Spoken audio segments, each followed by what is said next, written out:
Kuya, nung nakita ko po si Mama, parang nawala na po sa isip ko yung regalo na to, Kuya.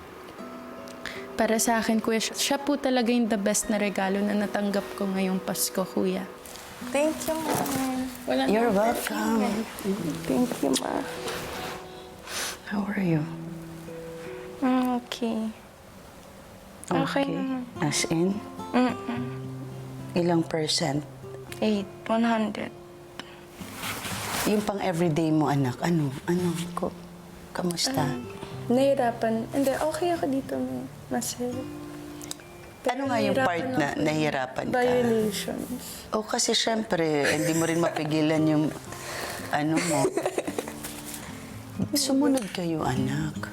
Hindi pwedeng nag-violate na. Tapos yung violation na yun, pag sinabi na ng once at huwag nang paulit-ulit. Kasi, di ba, hindi maganda yung ganun. Ibig sabihin, pumapasok lang sa kabilang tenga, lalabas din sa kabilang tenga. The exercise yun eh. It's discipline. Diba? It's an exercise na paglabas mo dito sa bahay ni Kuya. Na make sure marami kang matututunan, Le. Ha? Marami kang matututunan dapat.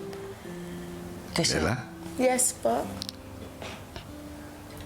binibigyan ko na lamang kayo ng ilang sandali para sulitin pa ang pagsasama niyong dalawa. basta make the most out of it. This is it, anak. Nakapag-sakripisyo ka na ng ilang buwan or konti na lang ng tatakbuhin o I don't know until when, you're doing great. Okay? Pagpatuloy mo na yung naumpisahan mong maganda.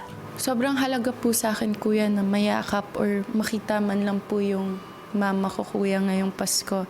Especially na andito po ako sa loob ng bahay niyo, Kuya, at hindi ko po sila kasama. Sobrang halaga po nito sa akin kasi lahat po ng ginagawa ko dito po sa loob ng bahay niyo, Kuya, is for her and because of her. Mama sila, Kuya. Kamusta? Lela, Yes po. oras na. Magpaalam na sa iyong ina.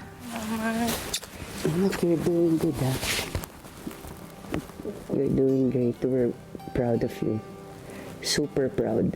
Anak, ha?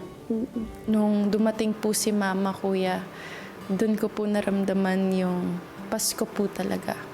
So, napakahalaga po talaga siya sa akin, Kuya. Carla, maraming salamat sa paghatid ng regalo para kay Lela. Thank you, Kuya.